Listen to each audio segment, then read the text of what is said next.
First up in this section of the installation process is this feature selection dialog box.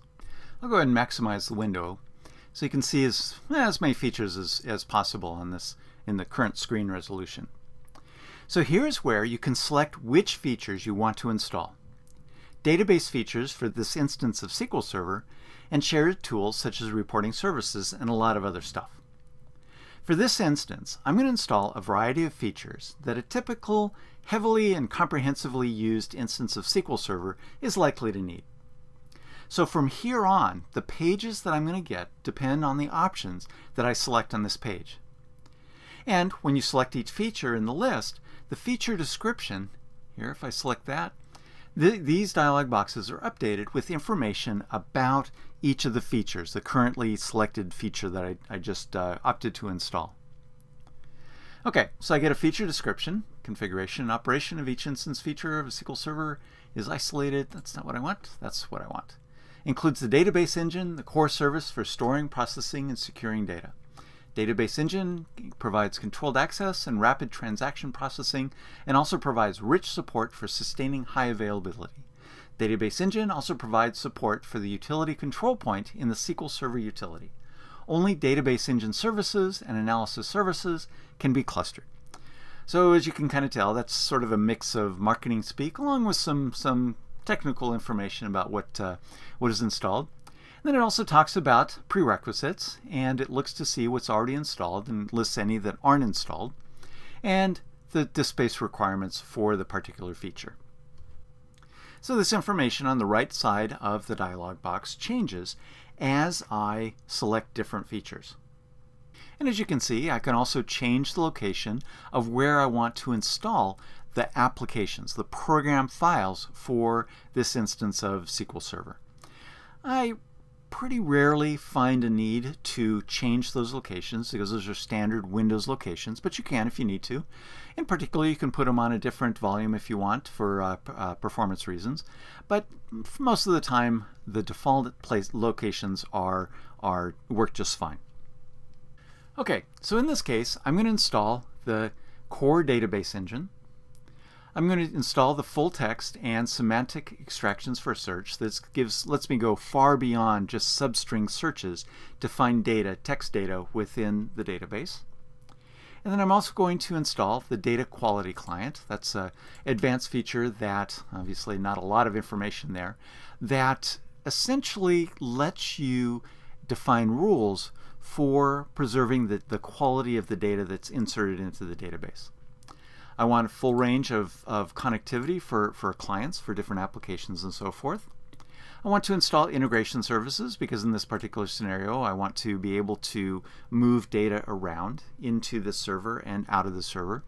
Just keep in mind that integration services can be installed as a standalone service on a separate server and can import and export data to and from this instance of SQL Server. So I don't have to install integration services on this instance of SQL Server to use integration services with it. So just keep that in mind.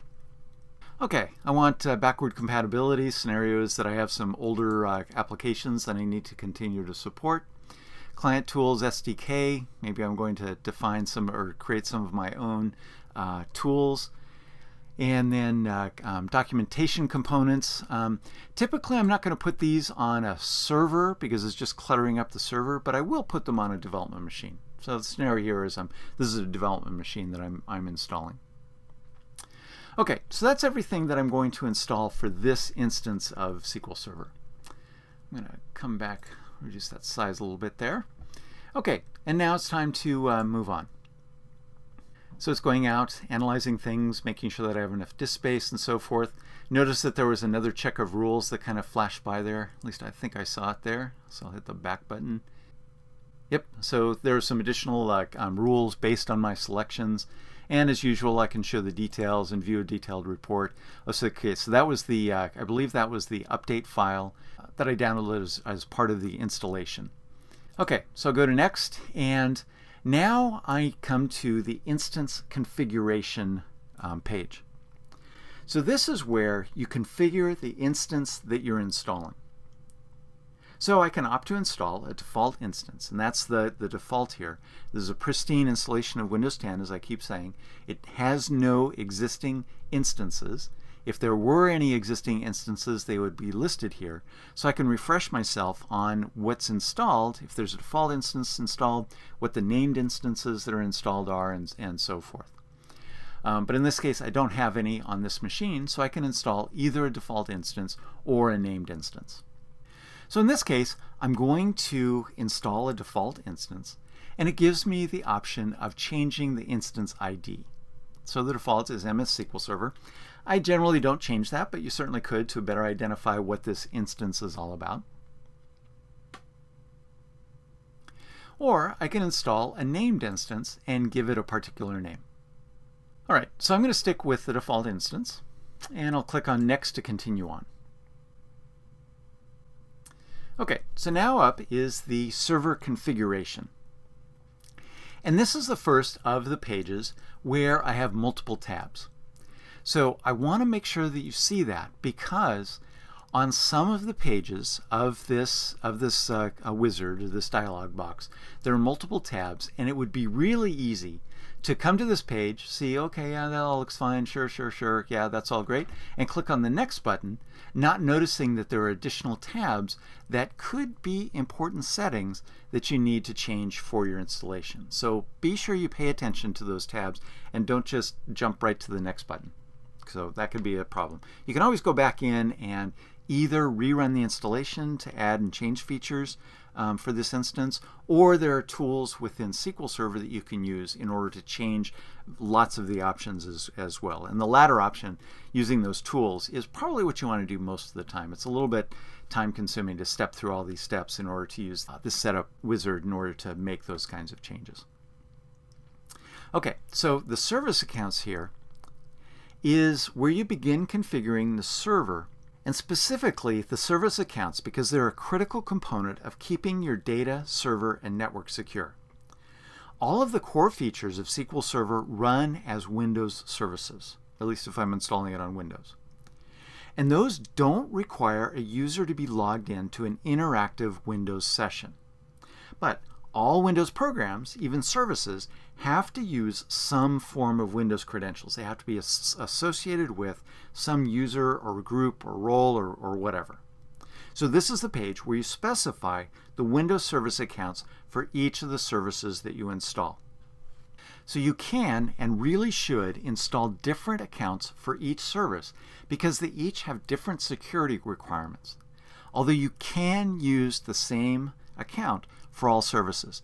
Don't do that though, because that means that some services that require more minimal permissions or specific set of permissions are going to have a much larger group of permissions within Windows, which means that if an attacker gets control of that service on this instance of SQL Server, the attacker is going to have much more ability or much more capabilities to wreak havoc on the server and network. So follow the principle of least privilege, assign the minimum amount of permissions to each service account, and use different accounts for different services. Now, the really good news is that what Microsoft or what SQL Server uses as the defaults are a good first step. You may need to tweak it later, but this is a relatively secure way of doing things. It's going to create various accounts and assign them the permissions that you need, and the installation media takes care of all of the messy, low-level, dirty work of assigning the permissions to the proper accounts. Okay, so I'm not going to go any deeper than this because we could really start getting super deep into security and some of the issues and the permissions that are required and so forth.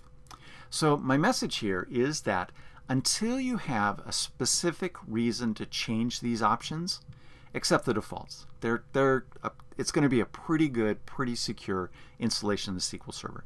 You can always come back in and change them to tweak if you have run into particular problems or whatever you need to do. Okay.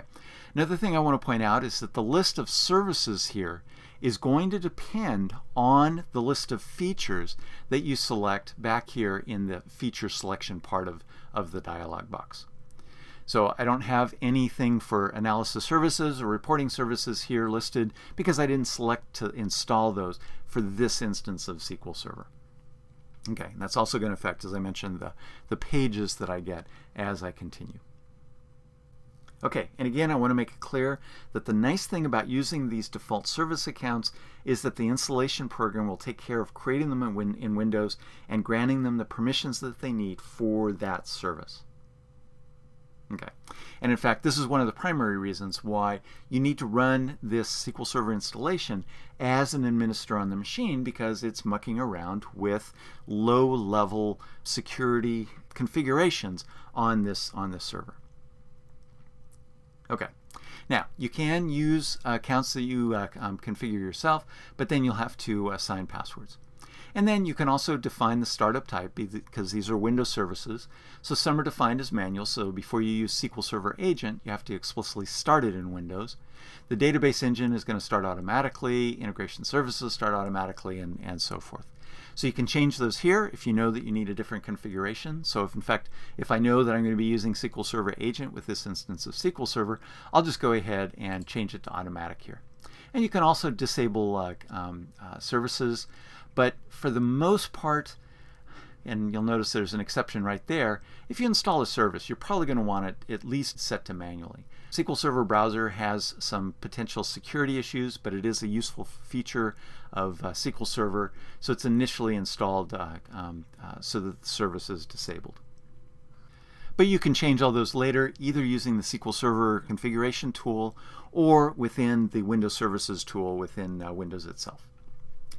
Okay, so I'm going to remember that I have a second tab, so I'm going to take a look at that, and that's the collation. This lets you change the default setting to match the collation of another instance of SQL Server or the Windows locale of another computer.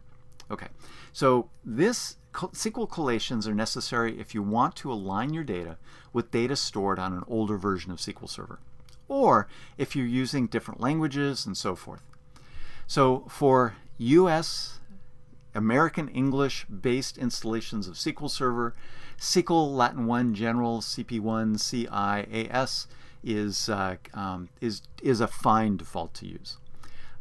So as it says here, it's case insensitive, it's accent sensitive, and so forth, and it's appropriate for most installations of SQL Server, assuming that you want case insensitive sorting and searching.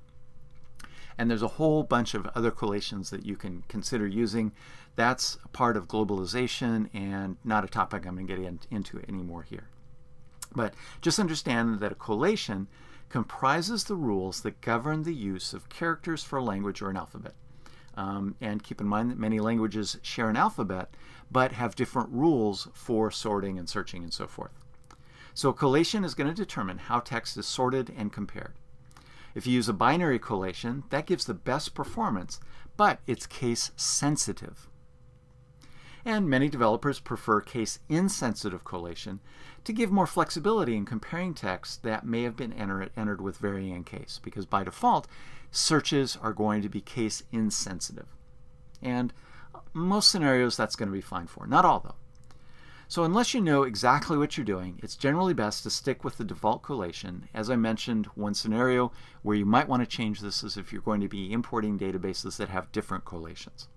It's not necessary to do that, but it keeps the server consistent. Just keep in mind that changing the server collation after you finish installing this instance, requires you to rebuild all database objects. Okay, so we're done with the server configuration page. I've handled all of the tabs there, so I'll click on Next, and we'll go to the database engine configuration. And notice that here we have 4 tabs to look at. So this page lets you configure the database engine. The first tab, Server Configuration, is where you can specify the authentication mode for the instance. So as you can see, there's 2 options. Windows Authentication Mode. This means that in order to use SQL Server, I need to be logged in either as a user or via an application that is authenticated against Windows, and SQL Server will use that Windows identity in order to determine what permissions I or an application has to access the objects of the SQL Server instance. And then the second object is what's called mixed mode. And this is both SQL Server authentication and Windows authentication. Notice that there's not an option for SQL Server authentication only because SQL Server internally heavily uses Windows authentication. So I can't install just SQL Server authentication because that'll break a lot of internal processes within SQL Server. If I do select this mode, which is what I'm going to do here because the scenario is I have some applications that don't hook into Windows authentication, so I need to use SQL Server authentication with them. And so in that case, I'm required to enter a password. So I'll type in a password here, make it reasonably secure. Mix of numbers and upper and lower case and punctuation and so forth. Okay? You definitely want that to be a very secure password. And in fact, I'm typing something in that really isn't probably long enough. I probably really want to make this closer to 32 or 64 bits because it needs to be very, very secure because the SA System Administrator account is an omnipotent account within SQL Server. It's actually a little bit disappointing that it's still part of SQL Server, but that gets into the whole sordid history of the security issues and development of SQL Server. Okay, and then down here, need to specify SQL Server administrators. The easiest option here is to click on Add Current User, which I'll go ahead and do, and it'll go out, get my credentials, because I'm logged into Windows and I'm running this application, and automatically adds that my credentials to this as a SQL Server administrator. So it may or may not be you who is installing this that you want to do, or it can be other users. If it is other users, I can select this Add button in order to specify other users, and I get this usual Windows dialog box for identifying which users or roles that I want to assign as administrators in this instance.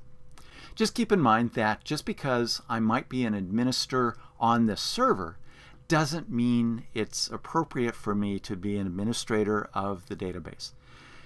DBA skills are quite different from server administrator skills. A lot of people have both, but not all do. So just want to be careful who you assign that to. And one change that happened back in SQL Server 2012 and is carried forward to today is that members of the built-in administrators and local system roles in Windows are no longer automatically provisioned in the sysadmin fixed server role in SQL Server. This was a huge change, again, back in 2012, that makes a default instance of SQL Server instantly more secure. And the reason is kind of what I talked about a moment ago. A Windows system administrator is not necessarily a good database system administrator. So it makes no sense at all to make all Windows administrators, make them all database admins in SQL Server. Even though that's how it used to be done in versions of SQL Server before 2012. Okay, next tab to look at is the data directories. This lets you specify the location of installation components, such as where the data store is located by default, and which is where the system databases go, as well as other files. So the default location is here within program files. Generally, that's a really horrible place for data files. That's where programs go, not data files. I need to be able to have access to that to add files, remove files, and so forth over time. So generally, I'm going to put this on a different volume. And what's nice about this dialog box is that I can select D there. Whatever I change here is going to be reflected in all of the other dialog boxes, but I can still change this to another volume entirely, and it doesn't affect the other options up here. Okay, so I don't actually have a E drive on this machine, but I'm going to leave this to the default, just again because this is a simple instance. Notice that it changed back these to C, but because I changed this one, it didn't change that, so I'll change that back to C as well. So that's just a nice little UI feature of this part of the dialog box. Why might you want to change this? Well, besides the fact that putting data files in the program files section of a Windows machine just is not generally a good thing to do. You might also want to do it because of performance reasons. If you can put these on a different volume, on a different hard drive, on the same machine, then performance can be better because then it's reading and writing the SQL Server code, the application code, from a different drive than the data. And both operations are disk intensive. SQL Server makes heavy use of caching, but they're still pretty heavy disk I/O. So using two different volumes like that can instantly enhance performance on a heavily used server. Next up is the TempDB tab. I'm not going to spend a lot of time here, but TempDB is just kind of a sort of a scratch pad that SQL Server uses for intermediate results of queries. And in fact, you can use it in your programming code as well. If you have a temporary object that you're going to use within, say, a stored procedure, which is a block of code that performs various operations, you could use an object created in TempDB, put data into it, read it, source it, or sort it, slice it up, dice it, whatever you need to do, complex operation, and then perhaps insert that data from a table in TempDB and insert it into a table in your user database. You just have to be careful. TempDB, as the name implies, is temporary. Objects are cleared out of that frequently, so you probably only want to do this within the context of a single stored procedure or function. So advanced programming concept, but you can control the size of TempDB, how it grows as it needs additional space. You can put it in different locations. This again is a performance thing. You can also split up. If you heavily use TempDB, then it can grow quite large, so you can put it on multiple volumes. And you can see there's various other settings. Okay, so then next up, and the final tab on this page, is File Stream. This tab lets you configure the File Stream feature, which lets you store large binary objects outside the SQL Server, but lets SQL Server manage the files for you. This is a really great feature that was introduced in a few versions of SQL Server ago, because before FileStream became part of SQL Server, if you had large binary objects, you either had to store them in the database, which is perfectly fine. You can store binary data in a database. There's field types or data types that support that. Or you could store them outside the database in the file system, but you had to manage that yourself. You had to write all kinds of custom code in order to read those data when somebody is reading from a table that accesses or needs to use that binary data. And that was a real pain. There was a whole cottage industry in older versions of SQL Server that supported that kind of scenario.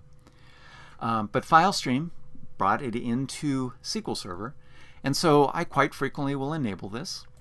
And I'll enable it for I/O access. This is just getting into being the most flexible for being able to access the data. It's not necessary. But this enables it. It's not enabled by default. As you saw, I had to check it to enable it. There's a very good reason why it's not enabled by default. The general principle is that you should only enable features that you're actually going to use. And this adheres to the very important security principle of keeping the potential attack surface as small as possible. And so what that means is that you should enable only the features that you're actually going to use and no more, because that reduces the potential ways that an attacker can exploit vulnerabilities. So you'll only want to enable FileStream if you're going to use it.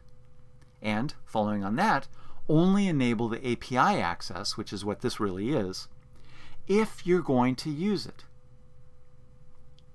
And continuing on down the chain, you only want to allow remote clients access to the FileStream data if you're going to use it.